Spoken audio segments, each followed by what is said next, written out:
I'm Robert, 30 years old, and I need to share my story.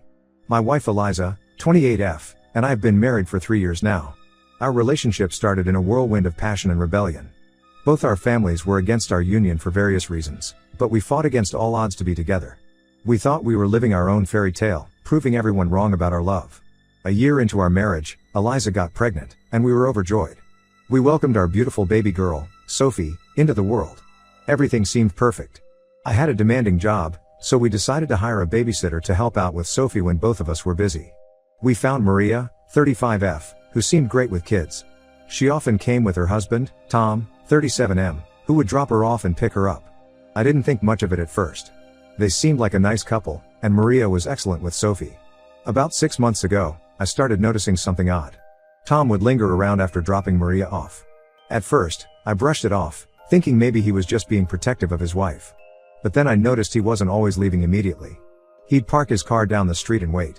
I found it strange but didn't want to jump to conclusions. Last month, I had to leave work early due to a cancelled meeting. I decided to surprise Eliza by coming home early and maybe suggesting we go out for dinner. When I entered our house, I heard strange noises coming from our bedroom.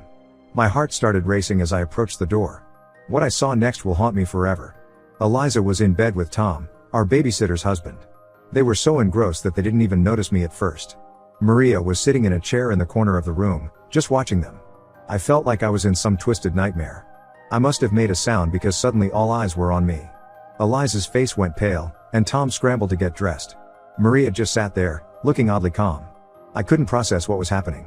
I stumbled out of the room and went to check on Sophie, who was thankfully napping peacefully in her room. When I came back, Eliza was in tears, begging me to let her explain. Tom and Maria had left. I couldn't even look at my wife. I asked her how long this had been going on. She confessed that it had been happening for months. But the real shock came when she told me that she had been paying Maria extra to allow this arrangement. My wife, the mother of my child, had been paying our babysitter to let her cheat on me with the babysitter's husband. The level of betrayal and deceit was beyond anything I could have imagined. I was completely broken. The woman I had fought so hard to be with, the one I thought was my soulmate, had betrayed me in the worst possible way. I wanted to leave right then and there, but Sophie's face flashed in my mind.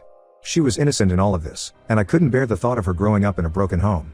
Against my better judgment, I decided to give Eliza a second chance for Sophie's sake. I laid down some strict rules. Maria and Tom were out of our lives for good. Eliza had to be completely transparent with her phone and social media, and we would start couples counseling immediately. Eliza agreed to everything, crying and promising she would change. She swore it was a moment of weakness that spiraled out of control. I wanted to believe her, but every time I looked at her, all I could see was her with Tom. The next few months were hell. I was dying inside every day. The trust was completely shattered, and no matter how hard Eliza tried, I couldn't shake the feelings of hatred and disgust that had taken root in my heart. But I put on a brave face for Sophie, trying to create a semblance of normalcy in our home. I threw myself into work and spent every free moment with Sophie. Eliza and I barely talked beyond what was necessary for co-parenting. The counseling sessions were painful and felt pointless. How do you rebuild something that's been so thoroughly destroyed? 2 years passed in this miserable state. I thought I was doing the right thing by keeping our family together, but I was just prolonging my own suffering. And then, just when I thought things couldn't get worse, they did. My friend Jack called me last week. He had seen Eliza at the mall, and she wasn't alone. She was with Tom, holding hands and acting very much like a couple. Jack sent me a picture, and my world crumbled all over again. I confronted Eliza as soon as she got home. At first, she tried to deny it, saying Jack must have been mistaken. But when I showed her the picture, she broke down. She admitted that she had never stopped seeing Tom. All those shopping trips and girls' nights out had been lies. She had been living a double life this entire time. I was done. No more second chances, no more sacrificing my happiness for a failed marriage. I told Eliza to pack her bags and leave. She begged and pleaded, saying she would change for real this time, but I was beyond caring. I had given her 2 years of my life that I could never get back. I've contacted a divorce lawyer, and we're moving forward with the proceedings. I'm fighting for full custody of Sophie. Given Eliza's infidelity and deception, my lawyer thinks we have a strong case. I'm not giving Eliza a cent in alimony. She made her choice, and now she has to live with the consequences. I know the road ahead won't be easy, especially for Sophie, but I can't continue living this lie. I'd rather be a happy single father than a miserable married one.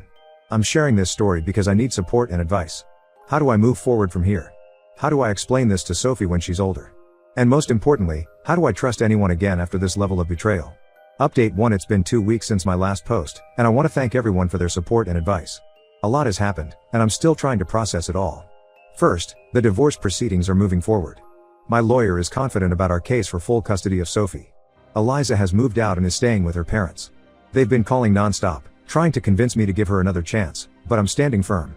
Now, here's where things take an unexpected turn. Remember Maria, our ex-babysitter? Well, she reached out to me last week, asking to meet. I was hesitant at first, but she insisted it was important. We met at a coffee shop, and what she told me turned my world upside down once again. Maria confessed that she and Tom had been working together to scam couples for years. They would find couples where one partner was vulnerable or unhappy, and Tom would seduce them. Maria would then use this as blackmail material to extort money from the cheating partner. In our case, Eliza had fallen for their trap hook, line, and sinker. I was stunned. Maria showed me evidence, text messages, bank transfers, even some videos, which I refused to watch. She said she was coming clean because she couldn't live with the guilt anymore. Apparently, our case had affected her more than the others because of Sophie. While this doesn't excuse Eliza's actions, she still made the choice to cheat. It does add another layer to the whole sordid affair. Maria told me that Eliza had tried to end things several times, but they threatened to expose her if she didn't keep paying and allowing the affair to continue. I asked Maria why she was telling me all this now. She said that Tom had left her for another woman, one of their more recent targets, and she wanted revenge. She's willing to testify in our divorce proceedings, which my lawyer says could be a game changer. I'm still processing all of this information. On one hand, I feel a small degree of pity for Eliza, knowing she was manipulated and blackmailed. On the other hand, she still made the initial choice to cheat, and she lied to me for years. The betrayal is still there, even if the circumstances are more complex than I initially thought. I've informed my lawyer about this new development, and we're incorporating it into our strategy. We're also looking into pressing charges against Tom and Maria for their extortion scheme. Eliza doesn't know that I know about this yet. Part of me wants to confront her, to see if she'll finally tell the whole truth. But another part of me just wants to be done with all of this and move on with my life. Sophie is doing okay, all things considered. She's too young to understand what's happening, but she does ask for her mom sometimes. It breaks my heart, but I know in the long run, this is better than living in a house full of lies and resentment. I'm focusing on being the best dad I can be. I've taken some time off work to spend with Sophie, and it's been healing for both of us. My parents have been a tremendous help, coming over to assist with childcare and just providing emotional support. As for me, I'm still angry and hurt, but I'm also determined to come out of this stronger. I've started seeing a therapist to work through my trust issues and to make sure I'm in the best mental state to care for Sophie. I'm not sure what my next steps should be. Should I confront Eliza with this new information? Should I just let the lawyers handle everything? And how do I even begin to explain all of this to Sophie when she's older? Any advice would be appreciated. Thank you all again for your support during this difficult time. Update 2: It's been a month since my last update, and the situation has evolved in ways I never expected. I want to thank everyone again for their support and advice. It's been invaluable during this challenging time. After much consideration, I decided to confront Eliza with the information Maria had given me. I felt she deserved a chance to explain her side of the story, even if it wouldn't change the outcome of our divorce. I invited Eliza to a neutral location, a quiet park where we used to take Sophie. When I told her what I knew, her reaction was not what I expected. She broke down completely, admitting to everything and more. It turns out, the rabbit hole goes even deeper than I thought. Eliza revealed that she had known Tom and Maria before we even got married. In fact, they were the reason our families were against our marriage in the first place. Eliza confessed that she had been part of their scamming operation before meeting me. She claimed that when she met me, she fell in love for real and wanted to leave that life behind. But Tom and Maria had dirt on her past activities and threatened to expose her if she didn't continue working with them. Our entire relationship, from the whirlwind romance to the rebellion against our families, had been orchestrated as part of their long con. Eliza said she had genuinely fallen for me and wanted to build a real life together, but she couldn't escape her past. The affair with Tom, the payments to Maria, it was all part of their twisted game. Eliza claimed she had been trying to find a way out for years, but every time she tried to end it, they would threaten to reveal everything, not just to me, but to the police as well. I was speechless. The woman I thought I knew, the life I thought we had built together, it was all based on lies. Every happy memory, every milestone we shared, was tainted by this revelation. Eliza begged for forgiveness, saying she had wanted to tell me the truth so many times but was too scared of losing everything, me, Sophie, her freedom. She said she had finally gathered the courage to come clean and turn herself in, which is why she had been meeting with Tom that day my friend saw them. I didn't know how to process this information. On one hand, I felt a tiny bit of sympathy for Eliza, trapped in a situation of her own making.